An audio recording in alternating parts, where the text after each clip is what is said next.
चुनाव के तारीखों की मुनादी हो गई, हर दल तैयार है, लेकिन एक चीज नई नजर आ रही है कि 2009 में जो एक सीमित गठबंधन कांग्रेस ने किया था, इस बार बीजेपी उसी तरीके से सीमित गठबंधन कर रही है। उस वक्त याद कीजिए तो पहले राउंड में ही मनमोहन सिंह के नाम का ऐलान कर दिया गया और सामने लालकृष्ण आडवाणी खड़े थे, तो मान लिया गया कि दरअसल आडवाणी तो पहले ही राउंड में हार गए। 2014 की स्थिति या कहें बीजेपी या मोदी की रणनीति बिल्कुल वही है, सीमित गठबंधन, नेता के नाम का ऐलान और उसी तरीके से मात देने की कोशिश। लेकिन फिर भी 2009 और 14 में गठबंधन के आश्रय, आइए जरा हम समझते हैं कि दरअसल ये गठबंधन के आश्रय कौन सी परिस्थिति है जिसमें अब ये कहा जा सकता है कि जो गठबंधन बनेगा, ये हम एक आपको तस्वीर दिखला रहे हैं। एक गठबंधन का गणित है। मसलन 2009 में कांग्रेस की सरकार थी। कांग्रेस के देखिए आंकड़े हम धीरे धीरे बढ़ाते चलते हैं। कांग्रेस के साथ कौन कौन लोग खड़े थे, जो बाहर से थे, अंदर से थे। डीएमके जाहिर है साथ थी, टीएमसी जाहिर है शुरू में साथ खड़ी हुई थी। उसके बाद आइए तो जेडीयू नहीं के साथ थी, टीआरएस नहीं थी, आरपीआई नहीं थी, केरल नहीं थी, जेएमएम साथ में खड़ी हुई थी, एआईडीएमके तो नहीं थी, बीएसपी बाहर से समर्थन दे रही थी, आरजेडी साथ में खड़ी थी, आईयूएमएल ये साथ में खड़ी, एलजेपी साथ में थी, लेकिन इसका कोई मतलब नहीं था क्योंकि ये कहीं ना कहीं ये बाहर से समर्थन उस वक्त दे रही थी। ये सारी एक परिस्थिति बन रही है जिसमें कि लगातार नज़दीक पहुंची थी और बाहर से समर्थन देने वालों में अगर जोड़ते चले जाइएगा तो बीएसपी बाहर से समर्थन दे रही थी, समाजवादी पार्टी बाहर से समर्थन दे रही थी। ये स्थिति बताती है कि दरअसल बहुत शानदार स्थिति में खुद खड़ी हुई थी अपने तौर पर यूपीए की सरकार, मनमोहन की सरकार। लेकिन 2014 में दूसरा एक गणित हम आपको दिखाते हैं। 2014 का गणित कौन कौन देखिए बाहर हो चुका है। टीएमसी बाहर हो चुकी है, जाहिर है खुले तौर पर ऐलान करते हुए डीएमके भी बाहर हो चुकी है। ये स्थिति घटती जा रही है। आरजेडी के साथ अभी तक समझौता नहीं हुआ है, माना जा रहा है समझौता हो जाएगा, हम इंतजार कर रहे हैं समझौता हो जाएगा। समाजवादी पार्टी को जाहिर है अकेले चुनाव लड़ना है, वो साथ में नहीं होगी। बीएसपी को भी चौकोनिया मुकाबला यूपी में है, वो साथ नहीं होगी। कौन लोग साथ, एलजेपी तो साथ निकल ही चुकी है। इसलिए 2014 को देखने के लिए हमको जरा सी चीज़ें पलटनी चाहिए और ये लेकर आते हैं कि दरअसल बीजेपी एक नया प्रयास कर रही है। तो 2014 में बीजेपी के साथ अगर जोड़ना शुरू कीजिए, बीजेपी के साथ कौन कौन आ सकते हैं। बीजेपी के साथ टीडीपी आ सकती है, बीजेपी के साथ डीएमके पे डोरे डाले जा रहे हैं और माना जा रहा है कि पासवान उस दिशा में जा सकते हैं। डीएमके को हम रख रहे हैं अभी, जो सिर्फ अकाली दल तो साथ में है ही, हरियाणा जन विकास पार्टी जो है वो साथ में है। वाईएसआर कांग्रेस के साथ नहीं जाएंगे, ये एक तय है खासतौर से तेलंगाना बनने के बाद। जेडीयू इनके साथ निकल चुकी है, जेडीयू साथ नहीं आएगी। टीआरएस ने कांग्रेस के साथ गठबंधन से मना कर दिया, तो क्या आखिरी वक्त में टीआरएस बीजेपी के साथ आ सकती है क्या? क्योंकि ये साथ में रही है, ऐसा नहीं है कि नहीं रही है। बीजेडी भी एक साथ रही है, लेकिन यहाँ पे हम नहीं जोड़ेंगे।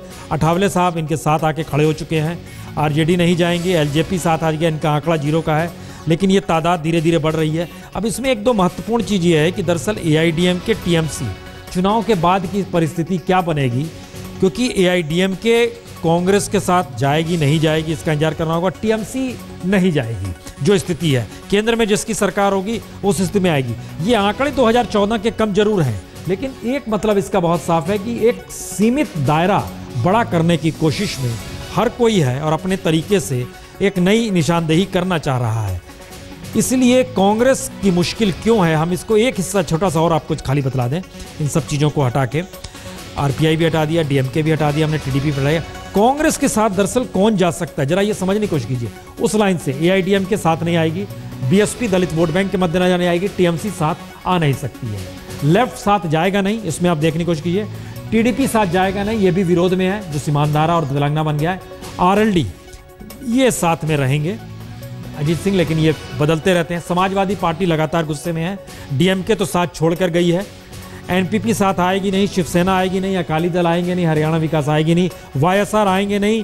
जेडीयू के साथ बात चल रही है, हो सकता है नहीं हो सकता है, लेकिन कांग्रेस की राहत के लिए हम एक मिनट जेडीयू को अगर ले भी आए यहाँ पर, तब इसके बाद कौन बचता है? टीआरएस ने मना कर दिया है, आरपीआई अठावले है नहीं, केरल कांग्रेस आप कह सकते हैं कि स्थिति बनेगी तो साथ आ जाएगी, बीजेडी साथ आएगी नहीं, मसला बहुत साफ है वेदांता का, अनिल अग्रवाल को लेकर मामला उलझा हुआ है। जेएमएम साथ में आ जाएगी, कोई दिक्कत नहीं है।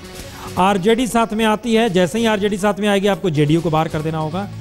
एलजेपी आएगी नहीं, नेशनल कॉन्फ्रेंस साथ में आ जाएगी, जो कह रहे थे फारूक साहब कि हो सकता है यूपीए फिर लड़ रहा है और आईयूएमएल आ जाएगा।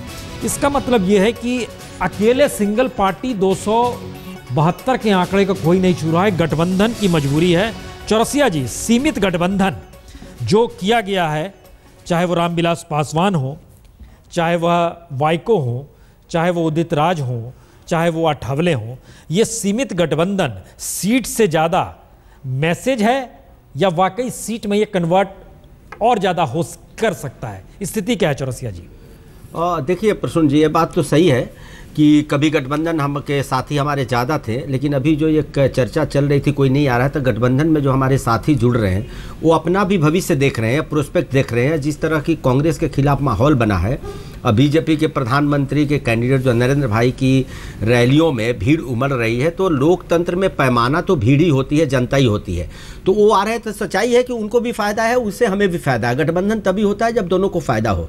और धीरे धीरे आप देख रहे हैं, जैसे आपने टीआरएस की एक बात कही, सच बात है, उनका कांग्रेस से नहीं हुआ और तेलंगाना के लिए हम भी लड़ रहे थे, वो भी लड़ रहे थे। तो भविष्य में संभावनाएं तो खुली हुई है, संभावनाएं बनेंगी। और एक बात और भी है, देखिए जो भी 200 का पार चला जाता है गठबंधन, सच्चाई है कि बाकी भी लोग उनके साथ आ जाते हैं तो सरकार बन जाती है। लेकिन हमारा जो मिशन है और जिस तरह की रिपोर्ट भी आ रही है, आपको बताऊं, जैसे एक इशारों में आपने यूपी की चर्चा की थी मायावती मुलायम को लेकर के।